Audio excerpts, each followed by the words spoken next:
Kolinergik. Kolinergik atau parasimpatomimetik adalah sekelompok zat yang dapat menimbulkan efek yang sama dengan stimulasi susunan parasimpatis atau SP karena melepaskan neuron asetilkolin atau ACH di ujung-ujung neuronnya.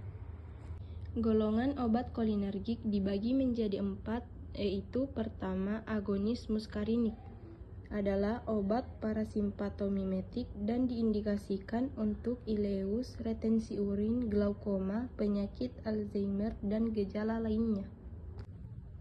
2. Antagonis muskarinik adalah agen antikolinergik yang menghambat aktivitas reseptor asetilkolin muskarinik, di mana reseptor muskarinik adalah protein yang terlibat dalam transmisi sinyal melalui bagian tertentu dari sistem saraf, dan antagonis reseptor muskarinik bekerja untuk mencegah transmisi ini terjadi.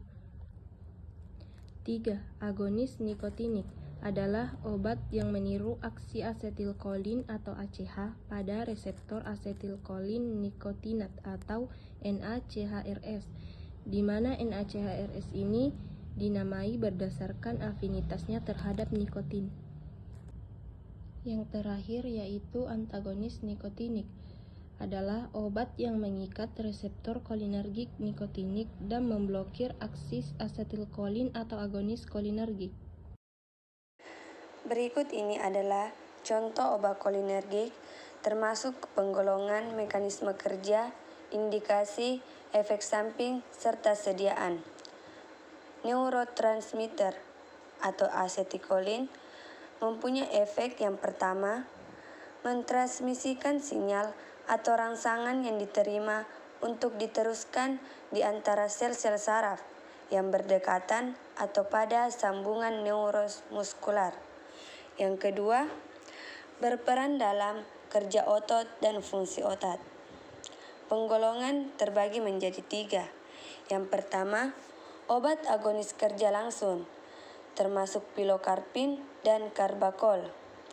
Yang kedua, obat agonis tidak langsung, seperti obat antikolinesterase, yaitu edrofonium dan intravena neotikmin.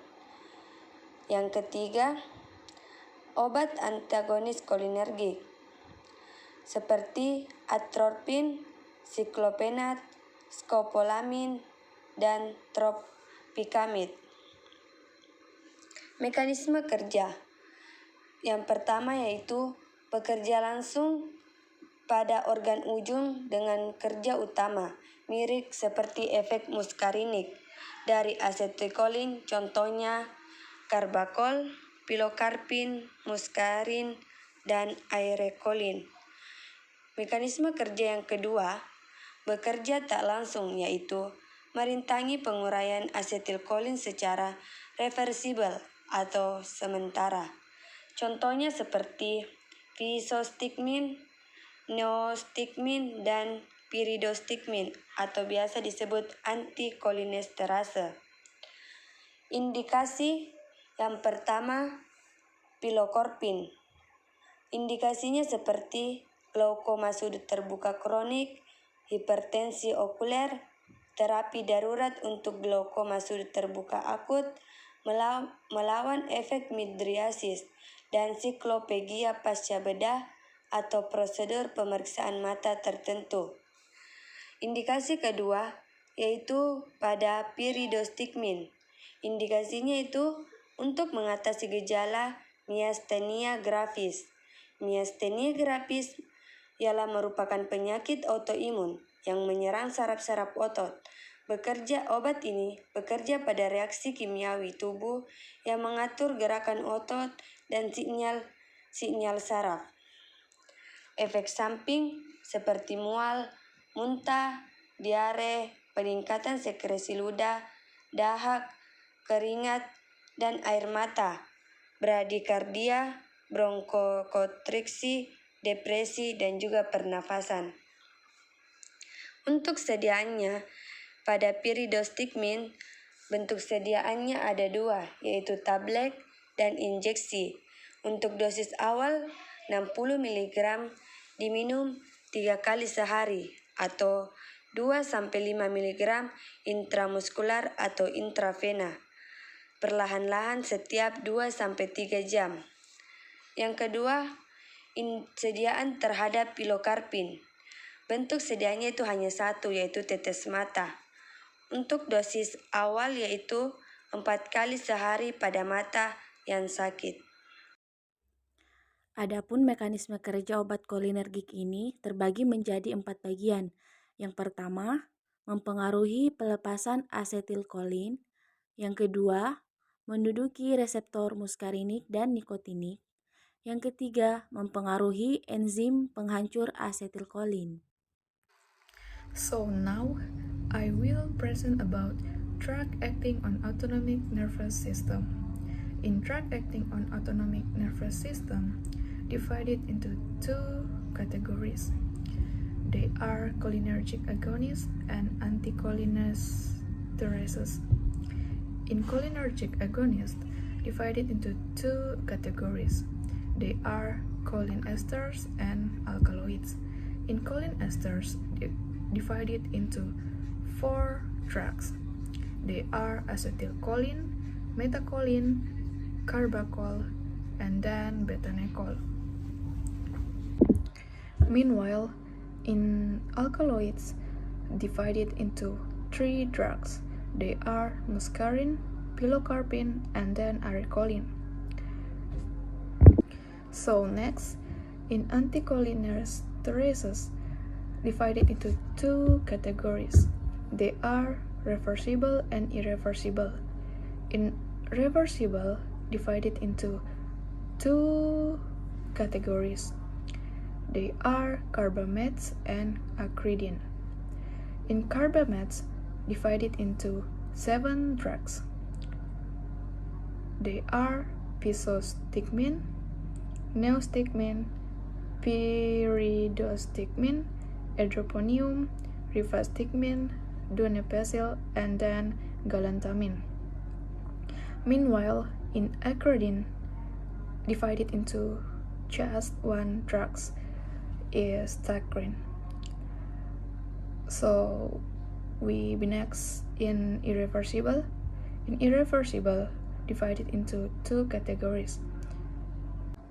In carbamates, divided into 2 drugs. They are carbaryl or Sevin, and then propoxur or Baygon.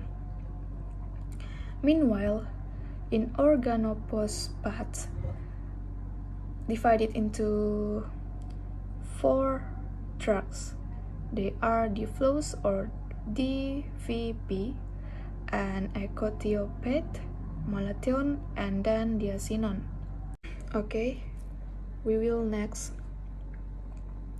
So I will present to you about anticholinergic drugs. In anticholinergic drugs, divided into 3 categories. They are natural alkaloids, which one in natural alkaloids divided into 2 drugs. They are atropine and then hyoscine or scopolamine. Meanwhile, in semisynthetic derivatives, divided into 5 drugs. They are atropine metonitrate, homatropine, hyoscine butyl bromide, ipratropium bromide, and then tiotropium bromide. Meanwhile, in the last categories, they are synthetic compounds. In synthetic compounds, divided into 4 categories, which one in 1 categories is antisecretory, antispasmodics. In the categories, there are 2 categories, which one quaternary combs. In quaternary combs, divided into 6 drugs. They are propantheline, oxypenonium, clidinium, pipenzolate methyl bromide, isopropamide, and the last glycopyrrolate. Meanwhile, in tertiary amines divided into 3 drugs, they are dicyclomine, phthalate, and the last pyrenzepine. So we can next to the next categories. The next categories is mydriatics. In mydriatics divided into 2 drugs, they are cyclopentolate and the last is tropicamide. Meanwhile, in vasicoselective, they are oxybutynin, flavoxate, and the last tolterodine. So we can next in the last of categories anticholinergic drugs. They are antiparkinsonian.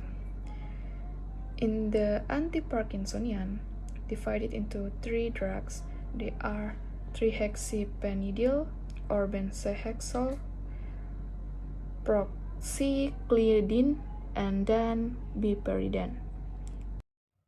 Adapun skema dari kolinergik. Kolinergik ini terbagi menjadi 2, agonis kolinergik dan antagonis kolinergik. Di dalam agonis kolinergik terdapat kerja langsung, kerja tak langsung irreversibel, dan reaktivasi asetilkoli-esterase. Kerja langsung terdapat asetilkolin, betanekol, karbakol, dan pilokarpin. Sedangkan kerja tak langsung itu terdapat endrofonium, neostigmin, fisostigmin, dan piridostigmin. Dan kerja tak langsung irreversibel terdapat ekotiofat dan isofluorofat. Yang terakhir, reaktivasi asetilkoli-esterase terdapat pralidoxim. Selanjutnya yang kedua itu antagonis kolinergik. Antagonis kolinergik ini terbagi menjadi 3 bagian. Yang pertama, obat antimuskarinik, penyekat ganglionik, dan penyekat neuromuskular. Di dalam obat antimuskarinik terdapat atropin, ipratropium, dan skopalamin. Dan yang kedua itu penyekat ganglionik terdapat mekamilamin, nikotin, dan trimetafan. Selanjutnya yang ketiga itu penyekat neuromuskular. Terdapat atrakurium, doxakurium, metokurin, mifakurium, pankuronium, piperkuronium, rukoronium, sukainilkolin, tubokurarin, dan vekuronium. Sekian presentasi dari kelompok kami. Jika ada yang salah, mohon